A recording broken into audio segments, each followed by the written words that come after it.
तो क्या WWE company के अंदर अब सैमी ज़ेन के कारण भाई बनाम भाई यानी कि Jey Uso versus Jimmy Uso हो सकता है। So hello everyone and welcome back to new video. अब देखो मुझे पता है सैमी ज़ेन की जो कहानी है तो कुछ ज्यादा अलग लेवल के ऊपर जा रही है रोमन के साथ में, लेकिन क्या सैमी ज़ेन के कारण अब डब्ल्यूडब्ल्यूई कंपनी में वो मैच होने जा रहा है जो कि शायद कभी होने की हमने उम्मीद की नहीं थी। मैं बात कर रहा हूँ जे ऊसो वर्सेस जिमी ऊसो के बारे में, तो उसके बारे में तो डिस्कस करेंगे और भी बहुत सी न्यूज एंड अपडेट्स है इस वाली वीडियो के अंदर। ये कुछ मेजर नेम मिस कर रहे हैं रेसलमेनिया को। So without wasting any time और वीडियो शुरू होगी इंट्रो के बाद, let's begin this video।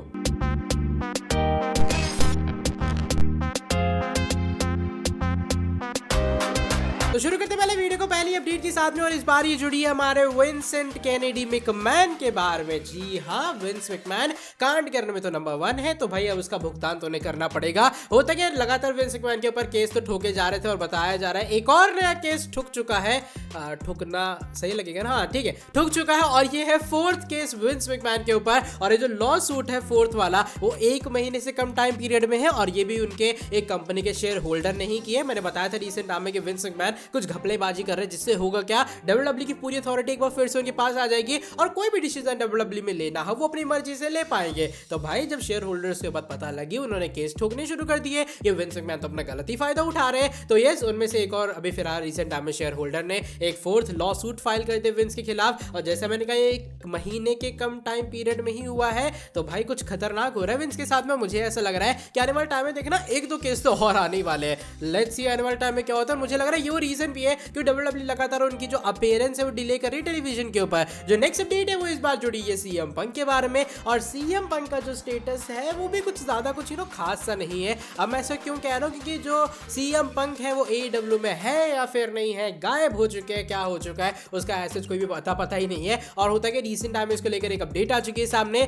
और बताया जा रहा है एक्चुअल में जो सीएम पंक की सिचुएशन है उसका किसी को भी आइडिया नहीं है, ना एडब्ल्यू के अंदर ना जो सीएम पंक के क्लोज वाले लोग हैं उनको। और बताया जा रहा है कि सीएम पंक के 3 देखो जो पॉसिबल स्टेटस है उनका भी कोई अता पता नहीं है। क्या सीएम पंक एईडब्ल्यू में आएंगे, किसी को नहीं पता है। क्या सीएम पंक एईडब्ल्यू कंपनी के अंदर वापस आके कंपीट करेंगे, इसका भी आइडिया किसी को नहीं है। क्या एईडब्ल्यू सीएम पंक को रिलीज कर देगी, इसका भी किसी को आइडिया नहीं है। तो भाई ये कुछ चीजें जो कि सीएम पंक को लेकर चल रही है कि सीएम पंक का अता पता ही नहीं है। वो एईडब्ल्यू में आएंगे तो कंपीट करेंगे या फिर नहीं, क्या एईडब्ल्यू ने रिलीज कर देगी, क्या स्टिल कोई बात है एईडब्ल्यू और सीएम पंक के बीच में कोई कनेक्शन वगैरह है या फिर नहीं। तो भाई ये कुछ कह सकते हो कांड वाली न्यूज है सीएम पंक को लेकर। पता नहीं सीएम पंक अब वापस आएंगे या फिर नहीं डब्ल्यूडब्ल्यूई कंपनी में। चलो बढ़ते हैं आज की हमारी नेक्स्ट अपडेट की तरफ, और इस बार ये रेसलमेनिया 39 के बारे में जुड़ी है। अब देखो रेसलमेनिया एक ऐसा शो होता है जहां पर हर डब्ल्यूडब्ल्यूई सुपरस्टार एक्चुअल में परफॉर्म करना चाहता है। आई मीन अगर आप एक छोटे सुपरस्टार भी हो, आपका पॉपुलैरिटी कम है, जैसा भी है वैसा भी है, आप कंपीट करना चाहोगे रेसलमेनिया में, बिकॉज वो शोज होता है और हम चाहते हैं कि भाई हमें एक बड़े लेवल के ऊपर डब्ल्यूडब्ल्यूई रिप्रेजेंट करे।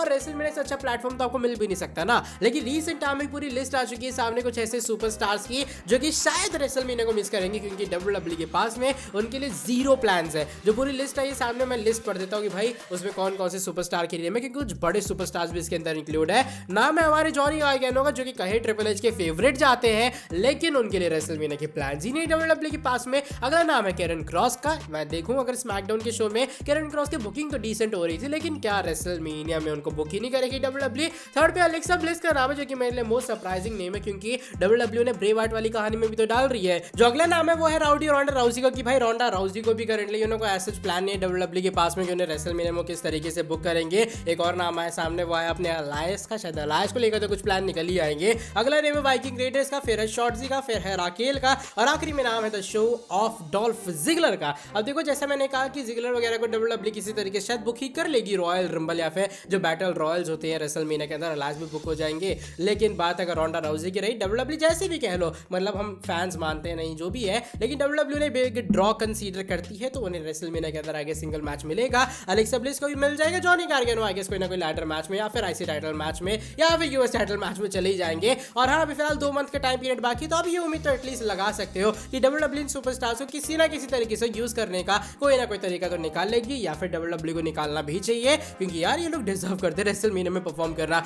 बढ़ते हैं आज की हमारी सेकंड लास्ट अपडेट की तरफ, तरफ और इस बार ये जुड़ी है हमारे फॉर्मर ऑर्डिनरी ऊस यानी कि सैमी ज़ेन के बारे में। और सैमी ज़ेन को लेकर भी लग रहा है WWE के अंदर कुछ बड़े वाले चेंजेस आने वाले हैं। अब मैं जो बड़े वर्ड है वो इसलिए ऐड कर रहा हूं क्योंकि शायद WWE कर सकती है स्विच सैमी ज़ेन के ओले वाले पुराने थीम सॉन्ग के ऊपर। पहले बता दूं ये जस्ट एक प्योर स्पेकुलेशन है, इसमें कोई भी कंफर्मेशन नहीं है कि भाई हो ही जाएगा या फिर नहीं होगा। लेकिन देखो बताया जा रहा है कि WWE वाले क्या सोच रहे हैं कि देखो सैमी ज़ेन अब पूरे तरीके से बेबी फेस बन चुके हैं। करंट थीम सॉन्ग उनका हील वाले थोड़ा पर्सोना दिखाता है, तो WWE वाले शायद बाय चांस जो ओले वाला थीम सॉन्ग है वापस लाएंगे। उससे होगा क्या, जो क्राउड है वो समझ जाएगी कि भैया कैरेक्टर ही बदल चुका है, सैमी ज़ेन बदल चुका है, पुराना सैमी वापस आ चुका है। कहते हैं ना ओल्ड सैमी ज़ेन रिटर्न, तो वो वाला शायद सैमी ज़ेन आपको वापस आता हुआ नजर आए। अब यहाँ पर ये भी बताया जा रहा है कि जस्ट मे बी वो एलिमिनेशन चेंबर में डायरेक्ट हो सकता है कि WWE सोचे यार मॉन्ट्रियल के अंदर डायरेक्ट अगर हम लोग ओले थीम सॉन्ग बजा दे तो वो तो अलग लेवल का रिएक्शन दे देगा। तो शायद ये कुछ बातें आ रही है सामने सैमी ज़ेन को लेकर। अभी जस्ट मैंने कहा प्योर स्पेकुलेशन है, लेकिन आने वाले टाइम में कई चीजें कंफर्म होंगी। क्या WWE सैमी ज़ेन का थीम सॉन्ग बदलेगी वो तो पता लग ही जाएगा। लेकिन आपके हिसाब से क्या सैमी का पुराना थीम सॉन्ग वापस आना चाहिए? मुझे लग रहा है अगर वो आ जाएगा ना तो भाई रिएक्शन बहुत तगड़ा होने वाला है। चलो बढ़ते हैं आज की हमारी नेक्स्ट एंड फाइनल स्टोरी की तरफ, और इस बार ये जुड़ी है जे ऊसो वर्सेस जिमी ऊसो के मैच के बारे में, जो कि मुझे लगा नहीं था मैं कभी ऐसे डिस्कस करूंगा कि भाई इन दोनों का मैच हो सकता है WWE कंपनी के अंदर। लेकिन देखा जाए सिचुएशन ऐसी बननी चुकी है कि एक तरफ जो हमारे जे ऊसो है वो हल्का सा स्लाइड डाउन है सैमी ज़ेन की तरफ कि नहीं सैमी ज़ेन अच्छा इंसान है, ऐसा है वैसा है। और ये वो रीजन है उन्होंने अपने रॉयल रंबल के अंदर आई एम आउट करके ब्लड लाइन को चले भी गए थे। बात करें जिमी ऊसो के बारे में, जिमी ऊसो तो भाई प्योर ब्लड लाइन ठहरे, वो तो कह रहे हैं कि मैं तो ब्लड लाइन के साथ ही जीऊंगा, ब्लड लाइन के साथ ही मरूंगा।